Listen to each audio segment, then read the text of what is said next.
इस वीडियो में मैं आपके सामने बॉलीवुड से जुड़े एक और झूठ का पर्दाफाश करने वाला हूं। पहला सवाल मेरा आपसे ये है कि अगर कोई आपसे ये कहे कि आपको विमेन एम्पावरमेंट पर कोई फिल्म दिखानी है, बतानी है, कोई शो बनाना है, तो आप क्या दिखाएंगे? शायद आप ऐसा कुछ दिखाएंगे जिसमें भारतीय नारी को बहुत अच्छे से पेश किया जाता है, जिसमें उसकी क्वालिटीज बताई जाती हैं, या किसी का स्ट्रगल हो सकता है, किसी की सक्सेस जर्नी हो सकती है। आपको शायद यही बातें दिमाग में आएंगी। लेकिन आप जानकर हैरान रह जाएंगे कि इंडियन फिल्म फेस्टिवल मेलबर्न ने 2016 में विमेन एम्पावरमेंट दिखाने के लिए एक ऐसी फिल्म को चुना जो न सिर्फ एंटी हिंदू सेंटिमेंट्स थी, बल्कि जिसमें काली मां का अपमान भी किया गया था। इस फिल्म का नाम था एंग्री इंडियन गॉडेसेस। मुझे बहुत हैरानी हुई जब मैंने इस पूरी रिपोर्ट को पढ़ा। मैं एक डिटेल्ड रिपोर्ट कहीं पर पढ़ रहा था और उसमें सारी बातें लिखी हुई थी कि किस तरह से आप पहले तो ये प्रचार करते हैं कि आप विमेन एम्पावरमेंट का सब्जेक्ट ले रहे हैं। आपके दिमाग में यही आएगा कि आप इंडियन विमेन को, क्योंकि आप इंडियन फिल्म फेस्टिवल है मेलबर्न में, आप ऑस्ट्रेलियन सरकार से पैसा लेते हैं, आप सो कॉल्ड इंडिया के नाम से पैसा लेते हैं, और उसमें आप एक ऐसी फिल्म को दिखाते हैं उसकी क्लोजिंग सेरेमनी में जिसे हमारे ही सेंसर बोर्ड ने 2015 में बैन कर दिया था, यह कहकर कि हमारे सेंटिमेंट्स को हर्ट करती है, जिसमें सीधे तौर पर देवी मां का अपमान किया गया है। और आप एक ऐसी फिल्म को यह कहकर दिखाते हैं कि आप विमेन एम्पावरमेंट कर रहे हैं, यह आपका विमेन एम्पावरमेंट है। आप ये दिखाना चाहते हैं कि हमारा देश ऐसी फिल्में बनाता है, हमारा देश ऐसी सोच रखता है। अगर आपको वाकई विमेन एम्पावरमेंट के लिए कुछ करना था तो आप किसी की सक्सेस जर्नी दिखा सकते थे। ये तो आप एक तरह से हमारे देश का नाम नीचा कर रहे हैं। आप ऐसा सिनेमा दिखाते हैं जिसे हमारे देश में बैन किया गया, और यह कहकर बैन किया गया कि यह हमारे रिलीजियस सेंटिमेंट्स को हर्ट करता है, और उसे आप लेकर जाते हैं हिंदुस्तान के नाम पर विदेश में और दिखाते हैं। ये तो बिल्कुल एक एंटी इंडिया प्रोपेगेंडा हो गया जो आप आईएफएफएम में कर रहे हैं। और मैं तो हैरान हूं। मैं मेलबर्न के अपने दर्शकों से पूछना चाहता हूं कि क्या कभी उन्होंने इन बातों पर गौर नहीं किया, क्योंकि ये बातें तो बहुत खुलेआम हुई हैं।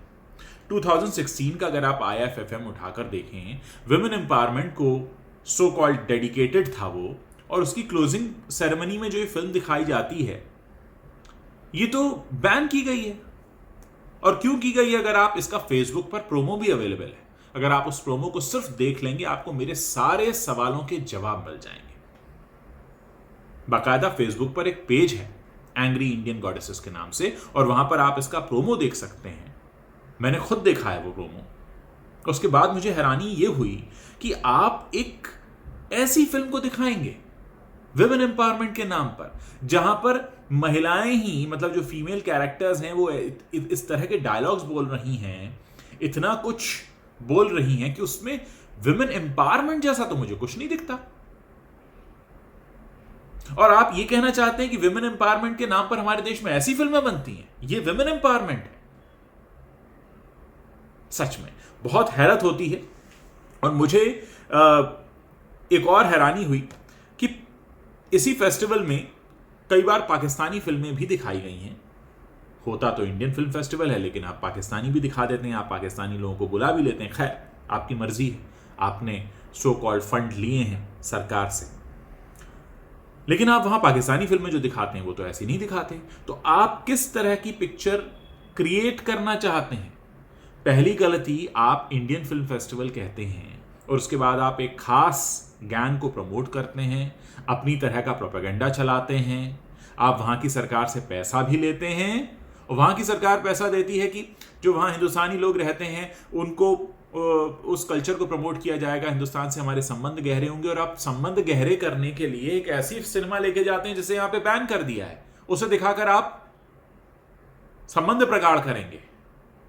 सच में मैं चाहता हूं कि मेलबर्न में रहने वाले इंडियंस जो हैं वो भी इस बात को पूछें। आप लोग वहां रहते हैं, और क्योंकि आप लोग वहां रहते हैं, आप इंडियंस, आप इंडियन ओरिजिन के हैं, इसलिए इतना बड़ा फेस्टिवल होता है वहां पे हर साल। आप हैं इसकी वजह। और अगर आपके नाम पर आपके देश की छवि को इस तरह से धूमिल किया जाएगा तो आप क्या करेंगे? आप बस बैठे देखते रहेंगे? बहुत हैरत की बात है कि हमारे देश में बनी किसी अच्छी फिल्म को आप वहां ले जाकर दिखाएं जिसे यहां भी सराहा गया हो, एक इंडियन कल्चर वहां दिखता हो, आप किसी एक जिसको कहते हैं आप एक गुड और पॉजिटिव नोट पर आप कोई चीज कर रहे हो, तो आप क्या करते हैं, आप उसको बढ़ाकर दिखाते हैं। लेकिन आप दिखाते हैं वो सिनेमा जो यहां बैन हो गया। मतलब क्या आप ये कहना चाहते हैं कि हम ऐसी फिल्मों का फेस्टिवल है जिसे हिंदुस्तान में कोई रिलीज नहीं कर पाता, इसलिए हम हिंदुस्तान के नाम पर दूसरे देश में रिलीज करते हैं और ये सब वहां बैठकर इंडियंस देखते भी हैं। मुझे सच में हैरत है और मैं आप लोगों से सवाल भी पूछना चाहता हूं कि क्या आप ऐसा होता हुआ देखना चाहेंगे? और जाते जाते मेरी एक सवाल का जवाब भी आप दीजिए कि वुमेन एम्पावरमेंट का मतलब आपके लिए क्या है? मैं इस सवाल का जवाब जानना चाहता हूं। और फिर आप उस फिल्म का प्रोमो भी देख सकते हैं, आपको मिल जाएगा सोशल मीडिया पर बहुत जगह, और आपको कारण भी पता चल जाएंगे कि एंग्री इंडियन गॉडेसेस को क्यों रिलीज नहीं किया गया।